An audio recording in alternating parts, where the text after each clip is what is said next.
प्रश्नोपनिषद का चतुर्थ प्रश्न है। अथाह एनम सौर्यायणी गार्ग्यः पप्रच्छ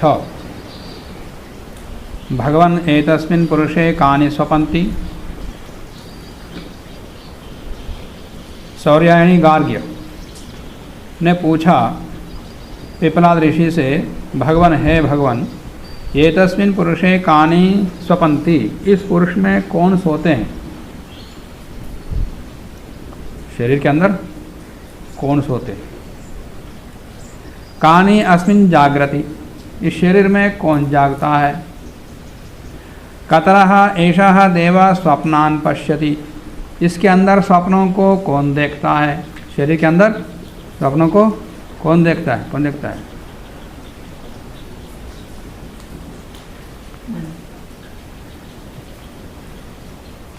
हाँ, कस्य एतत् सुखम भवति, ये सुख किसको होता है।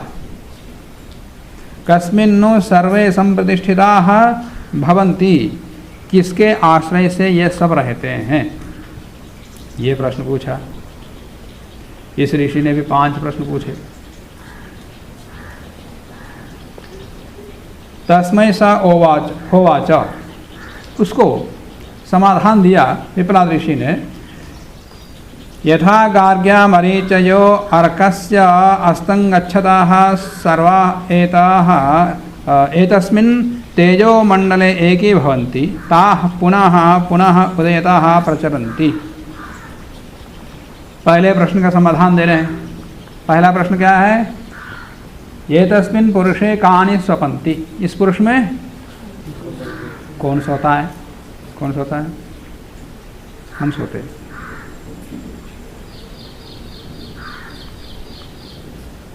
तो जैसे सूर्य अस्त हो जाता है, अस्त होते के साथ ही उसके सारे किरण सूर्य में लीन हो जाते, सूर्य में लीन होते किरण। हमारी दृष्टि से किरण सूर्य के अंदर लीन नहीं होते, क्या सूर्य से किरण कभी निकलती नहीं, वो सदा वैसा ही रहता हो। परंतु हमारी दृष्टि से समाधान दे रहे हैं, जैसा हमको दिखता है। तो सूर्य अस्त होता है तो उसके कारण सारे किरण सूर्य में लीन हो गए, और जब उदय हो जाता है तो फिर सारे किरण फिर खिलते, जैसे फूल खिलता है। ये केवल कहने के लिए है। यथा गार्ग्य है गार्ग्यो, जिस प्रकार से मरीचयः अर्कस्य, अर्क के सूर्य के ये मरीचियाँ सूर्य ओके किरण अस्तंगच्छताः सर्वाः एतस्मिन् तेजोमण्डले एकी भवन्ति, उसी तेजोमण्डल में सूर्य में एकत्रित हो जाते हैं, लीन हो जाते हैं। उसी प्रकार से फिर ताः पुनः पुनः उदयताः प्रचरन्ति, और सूर्योदय के साथ में फिर उदित होते हुए लोक में विचरण करती हैं ये सूर्य किरणें।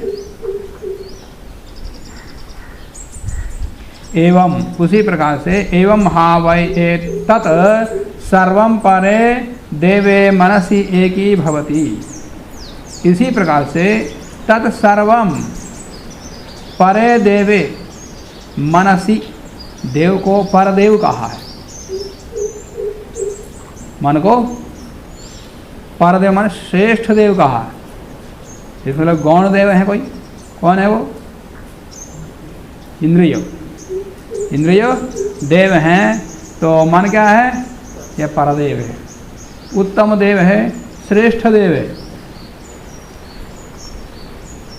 परे देवे मनसि, परदेव मन के अंदर ये सारे के सारे देव।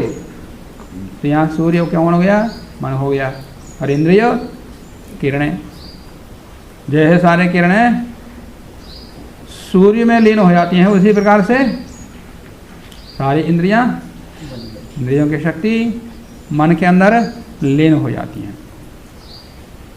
एवं हा वै तत्सर्वं परे देवे मनसि एकी भवति, ये सारे देवों की शक्तियाँ उसी में लीन हो जाती हैं। तेन तर्हि एषः पुरुषः न शृणोति, तब वो ये पुरुष को सुनता नहीं है। ये सारी इंद्रियां मन में लीन हो जाती हैं, तो फिर पुरुष कान से सुनता नहीं है, न पश्यति न आँखों से देखता है, न जिघ्रति न नाक से सूंघता है, न रसेति न जिह्वा से रस का आस्वादन करता है। सोने के बाद कुछ खाते पीते लड्डू आदि। न रसयते न स्पृशते, न किसी का स्पर्श करता है, न अभिवदते न कुछ बोलता है, न आदत्ते न हाथों से किसी को ग्रहण करता है, न आनंदयते न आनंदित होता है, न विसृजते और न ही किसी का विसर्जन करता है मलमूत्र आदि का, न इयायते न ही किसी प्रकार की शारीरिक चेष्टा करता है। स्वपिति उसी को कहते हैं स्वपिति, स्वपिति इति आचक्षते, उसी को सो रहा है कहते हैं। ये सो रहा है इसका मतलब क्या है, इस सारी इंद्रियां मन में एकत्रित हो गई। अब मन बाह्य काम नहीं कर रहा है, तो सबके सब उसमें सूर्यास्त हो गया तो रात हो जाती। तो इसी प्रकार से सारी इंद्रिय हमको जब चाहे तब रात, जब चाहे तब सूर्य की रात वो रात तो ही हो जाता है, सूर्यास्त तो रात तो ही हो जाता है, और हमारा अस्त जब चाहे तब सब इंद्रियों का मन में लीन हो जाते हैं, मन अस्त हो जाता है। तो उसी कहते हैं सोता है। कब, जब चाहे तब। सूर्य जैसा नियम होना चाहिए।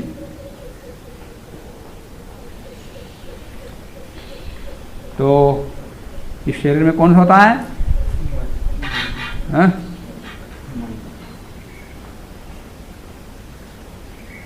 तो मन सोता है, तो फिर जागता कौन?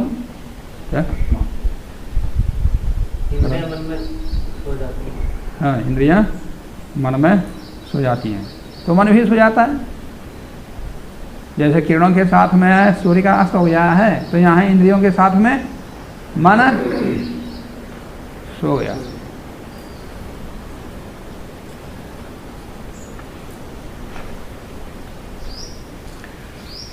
तो इस शरीर में जागता कौन है? दूसरे प्रश्न का समाधान दे रहे हैं कि प्राणाग्नयः एव एतस्मिन् पुरे जागृति, इस पुर में शरीर के रूपी नगरी में प्राण, अग्नि रूपी प्राण जागते हैं। ये प्राण भी सो जाए तो है? हमारे साथ ही प्राण भी सो जाए तो रात को, अरे यार भी सब सो रहे हैं तो मैं क्यों ना सोऊं? तो प्राण भी सो जाए तो आदमी गया, फिर उसको जलाना पड़ता। तो प्राणाग्नयः, प्राण रूपी अग्नि ही एव एतस्मिन् पुरे जागृति। और दिन में जैसे हम अग्निहोत्र करते हैं, तो दिन का समय अग्निहोत्र में ही जाना चाहिए। अग्निहोत्र जैसा पवित्र कर्म में ही समय जाना चाहिए, तो रात को भी अग्निहोत्र चलना चाहिए। तो दिन में मन और इंद्रियां जागृत हैं, तो वो बाह्य कर्मों के माध्यम से अग्निहोत्र करती हैं इंद्रियां। और जब वो रात को प्राण जाग रहे हैं, तो उनको भी अग्निहोत्र करना चाहिए। किस प्रकार अग्निहोत्र? गार्हपत्यो हवा एषो अपानः। ये जो गार्हपत्य अग्नि है, ये अपान है, मन नाभि स्थल में विद्यमान प्राण ही गार्हपत्याग्नि है। जो हम वहाँ 3 कुंड बनाते ना, वो भी मनुष्य शरीर की आकृति ही है। वो मनुष्य शरीर का, स्त्री शरीर के आकृति का ही वहाँ पर निर्माण किया जाता। गार्हपत्याग्नि अपान वायु में यहाँ बताया। और जो बीच में वेदी है, वेदी का जो गार्हपत्य के साथ में लगी हुई श्रोणी, जिसको श्रोणी कहते हैं, वो कटी प्रांत है। और जो ऊपर के अंश हैं वो भुजाएं हैं, और आहुन्याग्नि शिर है। यह शरीर की आकृति है। तो यहाँ भी वैसे ही बता रहे हैं। गार्हपत्यो हवा एषो अपानः। ये जो अपान वायु है, नाभिस्थ अपान वायु है, वो गार्हपत्याग्नि है। और व्यानो अन्वाहार्य पचनः। अन्वाहार्य कौन है भाई? हैं। अनुहार्य अग्नि तात्पर्य दक्षिणाग्नि, दक्षिण दिशा में। तो कहते हैं कि मस्तिष्क और हृदय से दक्षिण भाग में व्यान का विचरण होता है, इसलिए यहाँ व्यान को अन्वाहार्य अग्नि कह दिया, दक्षिणाग्नि कह दिया। व्यानो अन्वाहार्य पचनः यद गार्हपत्यात् प्रणीयते। और गार्हपत्य से जिस अग्नि का आधान करते हैं, ले जाकर अग्नि हो वो आहुनि में डालते हैं, तो उसको क्या बोलते हैं? वो आहुनि है। तो गार्हपत्य रूपी यहाँ अपान रूपी प्राण को अपान को ले जा करके प्रणयन करते हैं, उसको प्राण कहते हैं। तो गार्हपत्यात् प्रणीयते यद प्रणयनाद आहुनीय प्राण। प्रणयन होने के कारण से ही आहुनि को प्राण कहते हैं। प्राण का निर्वचन क्या कर दिया? प्रणयनात् प्राण। जिसका प्रणयन होता प्रकृष्ट रूप से नयन होता, सामान्य नहीं, विशेष नयन, विशेष उद्देश्य के लिए नयन, उसको प्रणयन कहते हैं। तो उसी को प्राण कहते हैं। तो प्राण का भी प्रणयन होना चाहिए। तो प्रणयनाद आहुनीय प्राण, बस आहुनी अग्नि ही प्राण है। और शेष प्राण यद उच्छ्वास निश्वासो एतो आहुति समम नयति। फिर आहुति क्या है? ये उच्छ्वास और श्वास प्रश्वास जो चलते हैं रात को, बस यही आहुति है। और यही समान वायु है। यद उच्छ्वास निश्वासो एतो आहुति, यही दो आहुति हैं। समम नयति, ये समान रूप से इनकी आहुति होती है,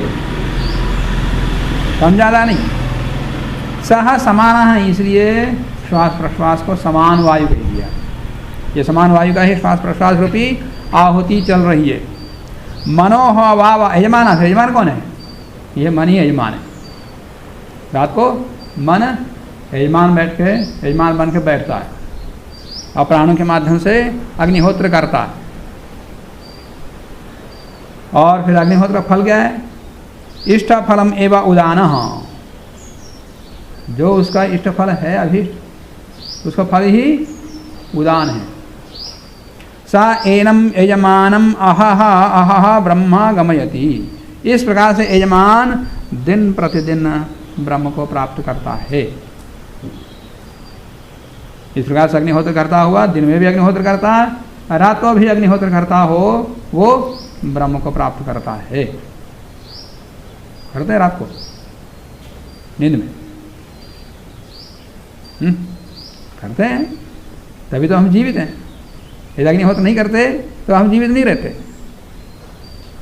समझ गए? हमको पता नहीं है, पर चलता अग्निहोत्र। जो हम बोलते हैं वो भी अग्निहोत्र का रूप है, अग्निहोत्र का स्वरूप है। ब्राह्मण ग्रंथों में आया, वो शिक्षा शास्त्र में दिया मैंने।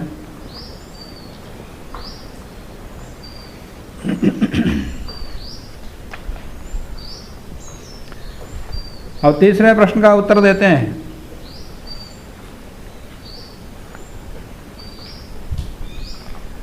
तीसरा प्रश्न कौन सा? कद्रः एषः देवा स्वप्नान् पश्यति।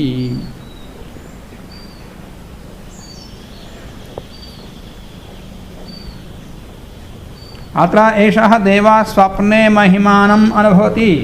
स्वप्न कौन देखता है? सब देखते हैं। स्वप्न कौन देखता है? सब देखते हैं। फिर क्यों पूछ रहे? तो ये देव जो मन है, यही स्वप्न देखता है। अत्र एषः देवः स्वप्ने महिमानम् अनुभवति। यही स्वप्न को देखता हुआ महिमा मंडित हो जाता है, महिमा को देखता है, अनुभव करता है। यद दृष्टम, कैसा स्वप्न लेता है? कैसे लेता है स्वप्न? कैसे लेते हो? अरे बताओ, कैसे कैसे स्वप्न आते?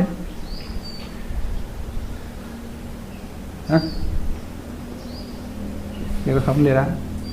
अच्छा, कौन सा स्वप्न देख रहे हो? ऋतिक, कौन सा स्वप्न ले रहे हो? अच्छा, आज रात को कौन सा स्वप्न लिया था? है नहीं, तो ले तो रहे हो अभी। यद दृष्टम दृष्टम अनुपश्यति, जो देखा है उसी को दोबारा देखता है। यद दृष्टम, जो देखा है, अनुपश्यति, उसी को दोबारा देख लेता है। दिन में जो देखा है उसी को रात को फिर दोबारा देख लेता है। दृष्टम दृष्टम अनुपश्यति, श्रुतम श्रुतम एवं अनुश्रुति, सुने हुए कोई दोबारा फिर सुन लेता है। जैसे रिकॉर्ड में हो जाता है तो उसको दोबारा हम सुन लेते हैं। और कंप्यूटर में आदमी कुछ हो तो उसको दोबारा देख ले, जब इच्छा था वो फिर देखते हैं ना। रामायण महाभारत आदि जो भी है देखने की दोबारा इच्छा हो तो जब चाहता है वो फाइल खोल देते हैं, सील डाल देते हैं, देख लेते हैं। तो ऐसा ही जब इच्छा हो तब मन देखे हुए को फिर देख लेता है, सुने हुए को फिर देख, खाए हुए को फिर दोबारा खा लेता है मन में। श्रुतम श्रुतम एवं अनुशृणोति, देश दिगंतरश्च प्रति अनुभूतम पुनः पुनः प्रति अनुभूति। दिगंतरों में 10 दिशाओं में जो जो अनुभव किया है उन सबको दोबारा अनुभव करता है। दृष्टम च अदृष्टम च, जिसको देखा उसको भी देख लेता है, जो नहीं देखा उसको भी देख लेता है। ये कैसे? कभी उड़ता हुआ सपना आया?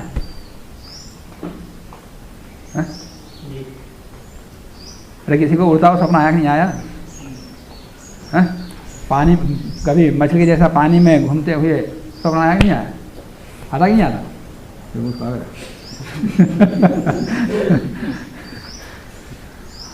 तो हवा में उड़ता हुआ, मान लिया किसी को हवा में उड़ता हुआ सपना आया, उसको सपना कैसे आया? कभी उड़ा तो है नहीं वो, है? तो वो दो का संयोग करके कर देता है। अपने शरीर को देखा है अपने शरीर को देखते कि नहीं देखते? और पक्षी को उड़ता हुआ देखा पर अपने को उड़ता हुआ नहीं देखा। पक्षी को तो उड़ता हुआ देखा पर अपने को उड़ता हुआ नहीं देखा। देखे हुए शरीर को और अपने शरीर को उड़ते हुए ना देखे हुए को, दोनों को मिला देता है। मिला गया, फिर वहाँ उड़ता कर स्वप्न में। कभी आया उड़ता हुआ? नहीं आया तो फिर रात को देख लेना उड़ता हुआ। तो दृष्टम च अदृष्टम च, देखे हुए को ना देखे हुए को दोनों को मिला देता है, फिर मिला करके फिर उड़ाता मन। दृष्टम च अदृष्टम च, श्रुतम च अश्रुतम च, जिसके विषय में सुना जिसके विषय में नहीं सुना उन दोनों को मिला देता है, मिला करके फिर सुनता है। बहुत सारे विषय हम सुनते हैं सपन में। श्रुतम च अश्रुतम च, अनुभूतम च अननुभूतम च, जिसको अनुभव किया और जिसका अनुभव नहीं किया, इन दोनों को मिला करके तीसरा रूप बनाता है, फिर अनुभव करता है।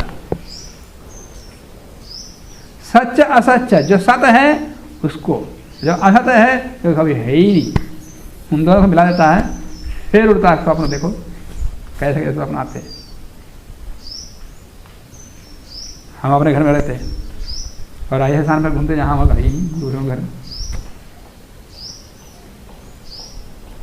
तो वहाँ भी घूमते। कभी यहाँ रहते हैं, कभी दिल्ली में रहते हैं, कभी वहाँ कहाँ गए पता ही नहीं। हम निकले यहाँ से गए अब पहुँचते और कहीं, ऐसा होता। और सब हमने अपना सामान यहाँ रख दिया, अभी आता ना कहीं चले जाते, फिर और कहीं पहुँच जाते, फिर आप अपने स्थान पहुँच नहीं पाते। हमारा सामान वहाँ था, वहाँ जाएंगे, फिर जाओ निकलते वहाँ अपने सामान के लिए और पहुँच जाते, और कुछ खाई तो सामान मिल ही नहीं पाता। ऐसा कहता आता का स्वप्न, अध्ययन करो कैसे कैसे स्वप्न आ रहे हैं।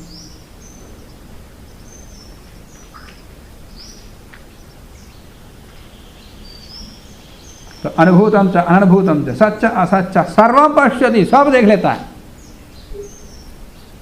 सर्वः पश्यति, सब कुछ देखता है। कौन देखता है? मन। फिर आत्मा क्या करता है? कुछ नहीं करता है।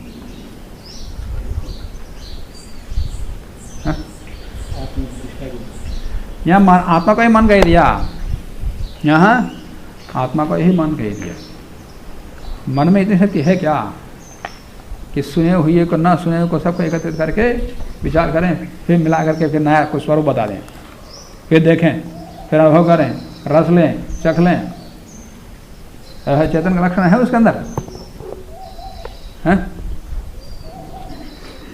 नहीं है ना? तो नहीं है, फिर कैसे देखता वो स्वप्न, कैसे सुनता?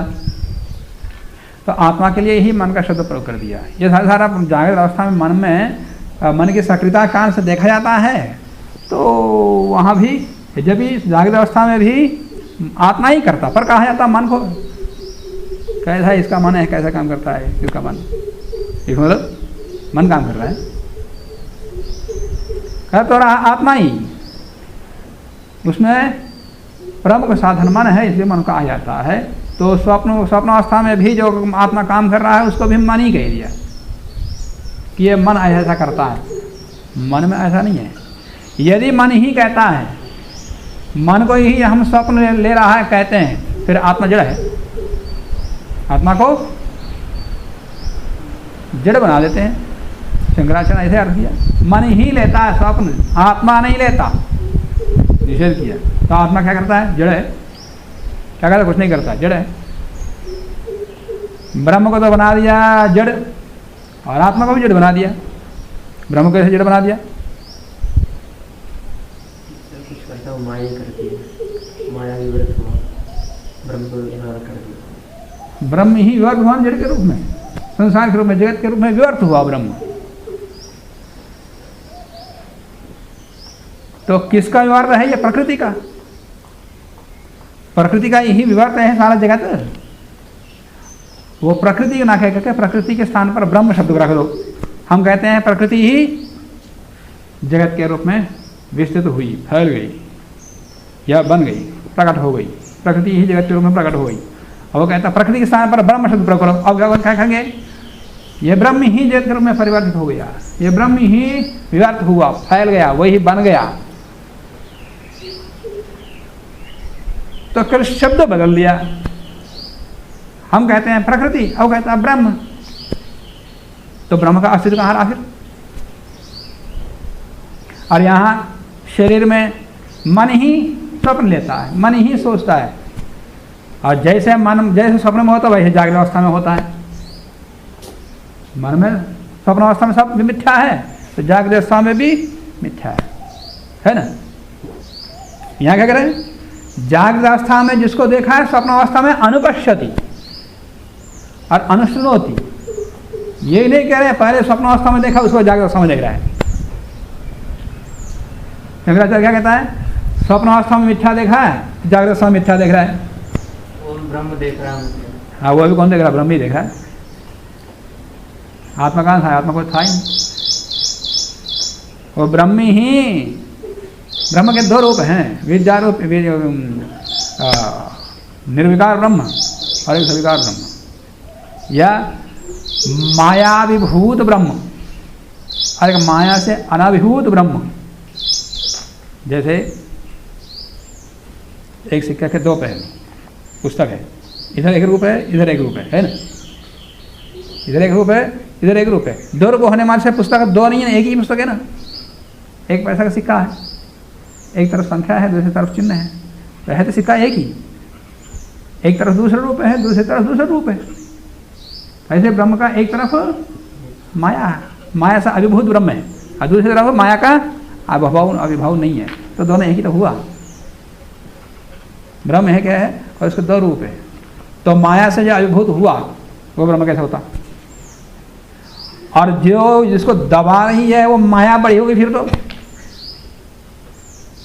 है? जो जिसको दबा दें, जैसे चाहे मैं उसको नचा दें, तो वो बड़ी हो जाएगी, ब्रह्म बड़ा होगा। कोई बात नहीं, ब्रह्म का दूसरी तरफ माया अभिभूत ब्रह्म को मान लिया, तो जो ब्रह्म को भी अभिभूत करने, तो वह आदि शक्ति माया वही बड़ी हो गई। और वो माया है क्या?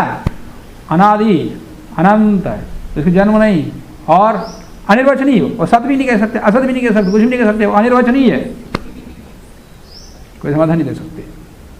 तो वो तो ब्रह्म हो गए। फिर माया ब्रह्म हो गई, ये ब्रह्म जड़ हो गया, प्रकृति हो गई। यथार्थ में माया क्या है? प्रकृति, अदृष्ट, कर्माशय। माया के कारण से ही प्रकृति जगत के रूप में बनती है। जीवात्मा के कर्मफल के कारण से ही तो ये कर्म जगत बनता है प्रकृति से। प्रकृति में विकार उत्पन्न हुआ क्यों? भोगाफल के लिए, जीवात्मा कर्मफल देने के लिए। तो कर्म कहाँ? कर्म ही तो माया है। और कर्म को माया क्यों कह दिया? तो सब कुछ काम करता दिखता ही नहीं। जैसे माया भी माया सब कुछ करता है, पर वो क्या कर रहा दिखता नहीं। दिखाता पुस्तक और फिर थोड़ी देर में फूल बना देता, उसको कबूतर बना देता है, कपड़ा बना देता है। तो ऐसा ही माया सब कुछ काम कर रही है, पर माया दिखती नहीं। तो कर्माशय दिखता नहीं, कर्म, इसलिए उसको अदृष्ट बोलते, वो दिखता नहीं है। जो अदृष्ट होता है उसको माया कहते हैं। तो वो माया, वो अदृष्ट कर्माशय ही तो जगत को, वो प्रकृति को जगत के रूप में परिणामित कर दिया। तो माया विभूत प्रकृति है, माया विभूत ब्रह्म नहीं। माया विभूत ब्रह्म कहते हो तो प्रकृति को ही ब्रह्म कह रहा हो। माया से अभिभूत होकर के जगत बना है, तो माया से अभिभूत, अदृष्ट से अभिभूत होकर के प्रकृति ही तो जगत के रूप में परिणमित हुई। केवल शब्द बदल दिया उसने।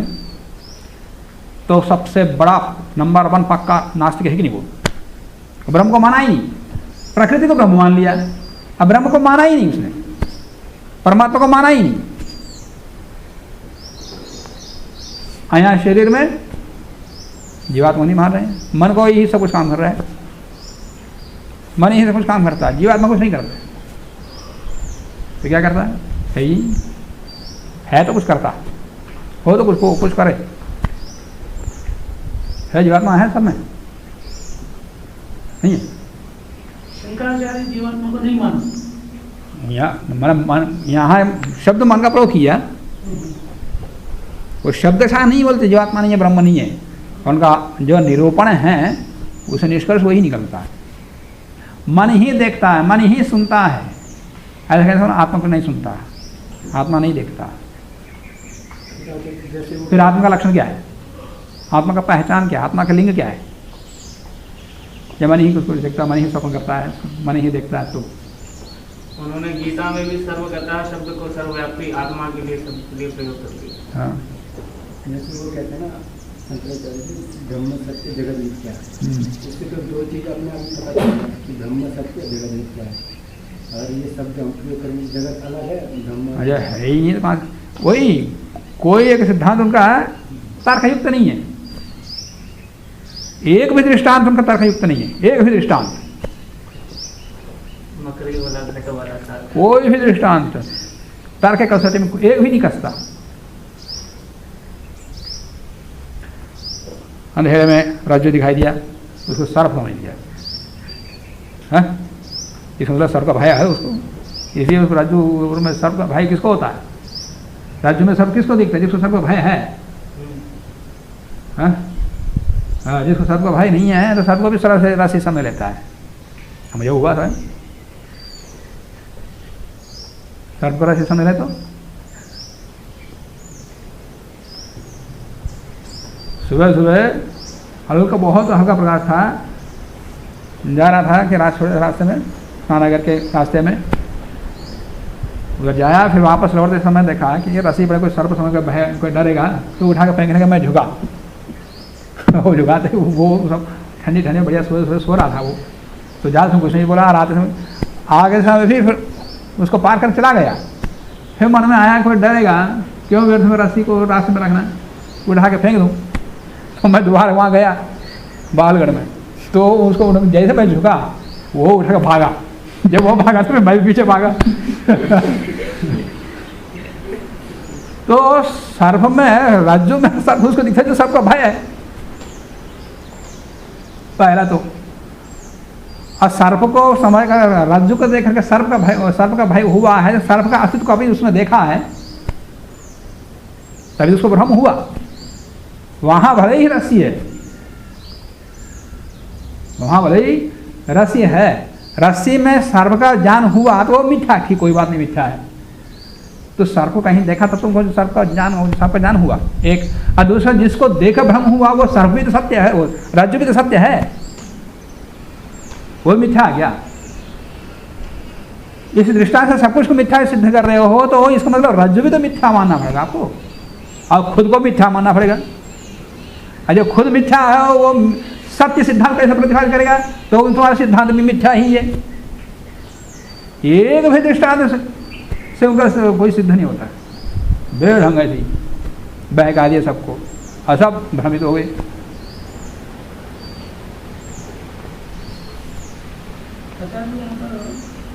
सत्य असत्य, सत्य भी देखता है असत भी देखता है मन, सत्य असत को मिला करके स्वप्न को हवा उड़ा था सही। स्वप्न में सत्य भी देखता है असत्य भी देखता सत्य है। हाँ, सत्य असत्य को हम कैसे विभाग करेंगे, ये सत्य है असत्य है, वो स्वप्न जागृत अवस्था में आने के बाद हमारे सामने जो कार्य आएगा वो तो तभी तो हम हाँ, विभाग कर जागृत अवस्था में जो देखा था वो मिथ्या था, वो सत्य नहीं था। अनुवाद देखते हैं, स्वप्न देखते हैं, फिर वो देखते हैं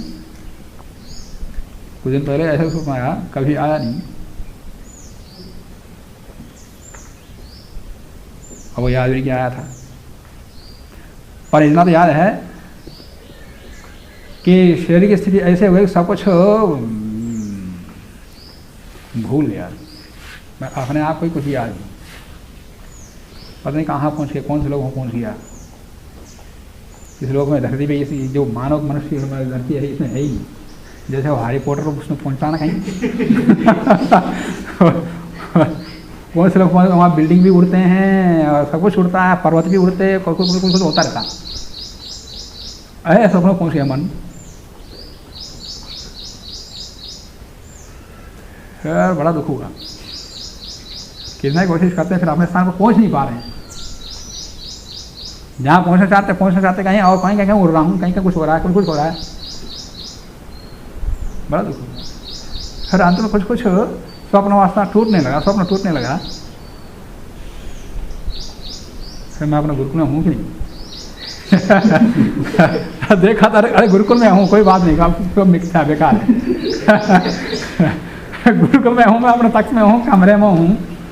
फिर 2-3 सदा सूत्र कुछ स्मरण है कि नहीं, फिर सदा सूत्र पाठ किया, हाँ ठीक है स्मरण तो ठीक है मैं पागल नहीं हुआ तो सब मिथ्या ही तो देखा, कभी जागृत अवस्था में इस प्रकार देखा ही नहीं था। जो अंधे होते हैं ना, अंधे, हाँ देखो भी स्वप्न आते, उनको भी आते हैं धूप वाले। हाँ, अंधे की बात क्या है, शिशु माता के गर्भ से जब उत्पन्न हुआ गर्भावस्था में रहता है, आत्मा का प्रवेश रहता है, 4थे महीने में उसका मन काम शुरू करना शुरू करता है। तो 4थे महीने से 9वें महीने तक क्या करता है, वो स्वप्न ही लेता और कुछ नहीं करता।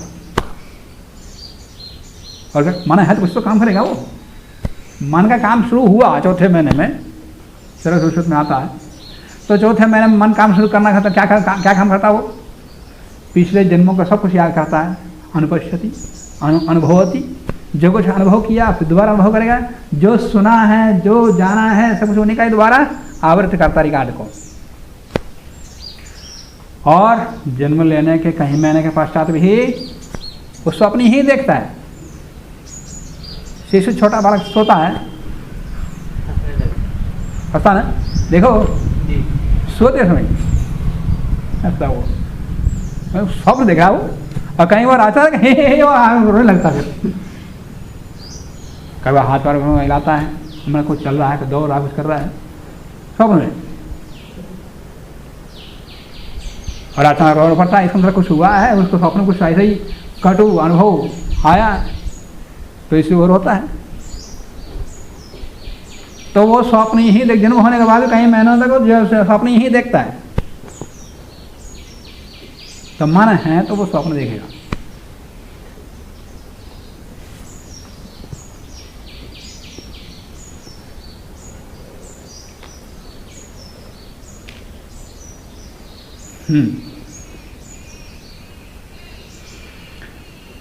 तो कौन स्वप्न देखता है? आत्मा ही देखता है, पर काम करता मन है, इसलिए मन को कह देते हैं।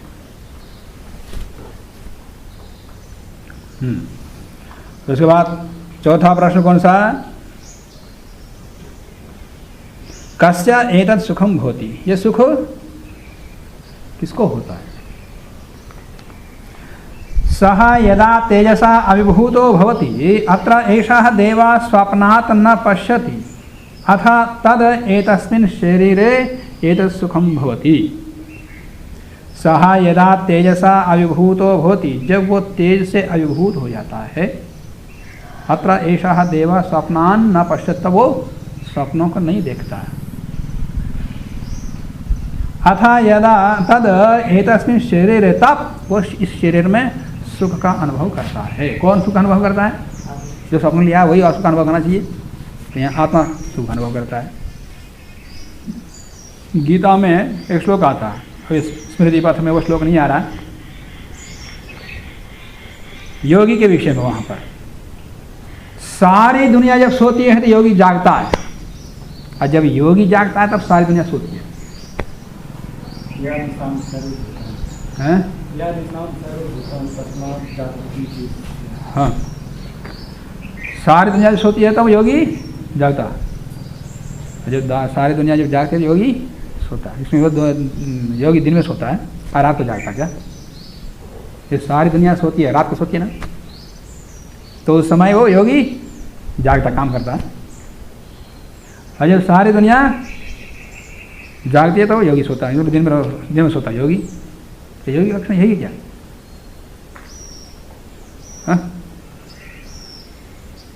महाराज शब्द यही कह रहे हैं। वहाँ अभिप्राय यह है कि जिस विषय में सारी दुनिया जागरूक रहती है उनको प्राप्त करने के लिए, उस विषय में उसका मन सोया रहता है, उस तरफ वो जाता ही नहीं, वो उस विषय सोचता ही नहीं, स्वप्न भी नहीं लेता उस विषय में। और जिस विषय में, ब्रह्म के विषय में, ब्रह्मानंद के विषय में योगी सर्वथा सदा जागरूक रहता, उस विषय में सारी दुनिया सोई रहती। मैं अज्ञान करूँगा उसमें, जो उस तरफ उनका मन जाता ही नहीं। तो कौन जागता है? ब्रह्म के विषय में योगी जागता है। तो ब्रह्म के विषय में कौन सोता है? सारी दुनिया सोती है।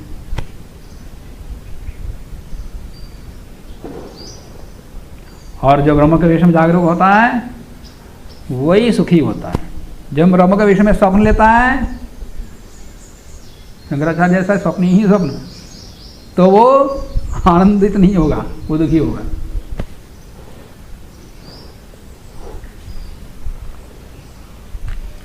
शेष काल।